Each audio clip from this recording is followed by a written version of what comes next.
I don't think there's ever been a bigger black sheep in a franchise than Starfox Adventures for the Nintendo GameCube.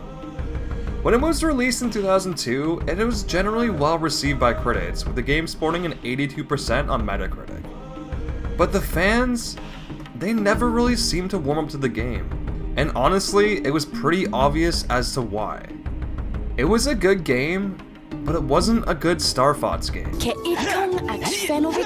But now that the years have gone by, the discussion around the game has changed, with people saying that not only was it not a good Starfox game, but that it wasn't a good game at all. And as someone who is very nostalgic for the game and strongly disagrees with the sentiment, I needed to know why people hated it. So I did what I do best, hopped online and did a little research. And I believe I came away with 3 main reasons why people hate this game. Not enough Arwing sections, the Starfox elements felt shoehorned in, and the combat was overly simple. But that wasn't enough. I wanted to see if these complaints were actually true. So I put them to the test to find out if Starfox Adventures had too few Arwing sections, shoehorned in Starfox elements, and simple combat. The following are my results. So the first complaint I tested was the lack of Arwing sections. To do this, I went through every single Starfox game and timed how long Fox McCloud was in an Arwing for. I then calculated the percentage of time spent in an Arwing by dividing the time spent in an Arwing by the total time it took to beat the game. And if that turns you on, then you're in the right place. If Starfox Adventures had a similar time spent in an Arwing when compared to the other games, then I could confidently say this complaint was bogus. But if its percentage was way lower, then we could probably say the haters were right. So let's begin with the game that started it all, Starfox Adventures for the Super Nintendo. So Starfox for the Super Nintendo takes around 1 hour to beat, and 100% of that time is spent in an Arwing. Next up is Starfox 64, which takes roughly 2 hours to beat, and again, 100% of that time is spent in an Arwing, or a tank, which I forgot to mention counts towards the time because a tank is basically an Arwing on the ground, and it stays true to the Starfox formula of moving forward and shooting things.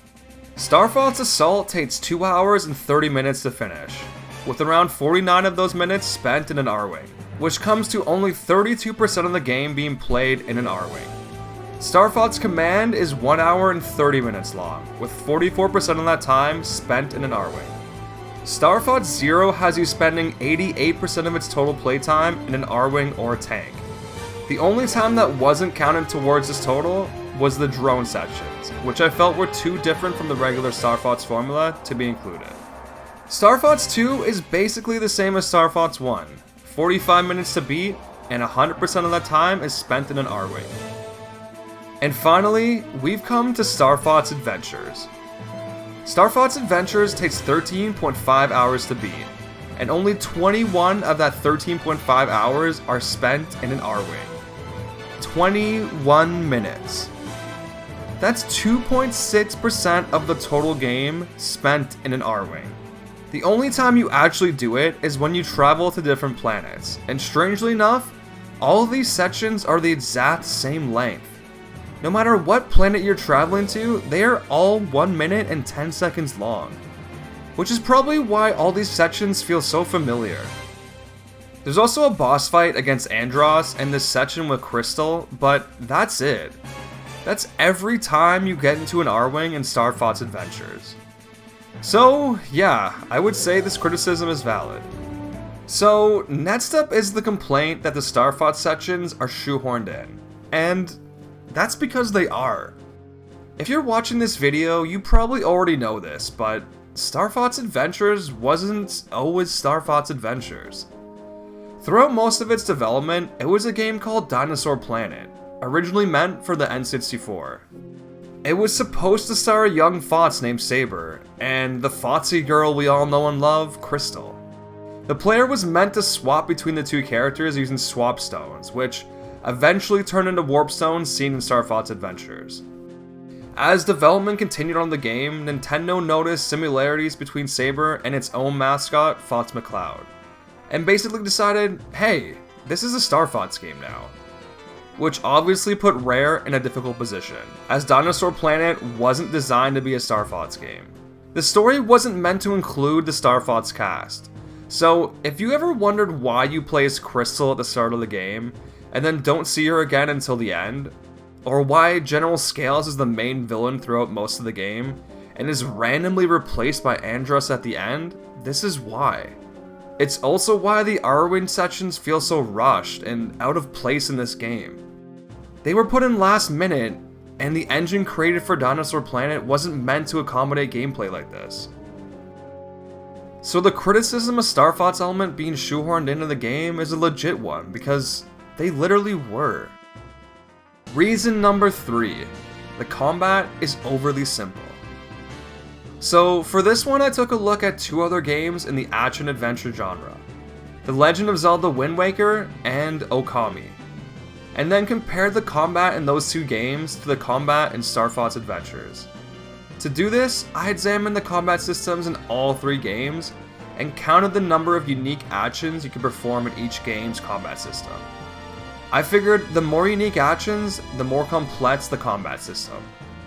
And no, this is not a universal truth, but before you light me up in the comments, remember, this is supposed to be fun. So, my only 2 rules were, an action had to be unique to be counted, and the moves that were just straight up damage upgrades weren't counted. So, even though Groundquake and Super Groundquake are counted as 2 separate moves in the game, I only counted them as 1, because they're functionally the same move, just one is stronger. So, let's start counting some unique actions, starting first with Wind Waker.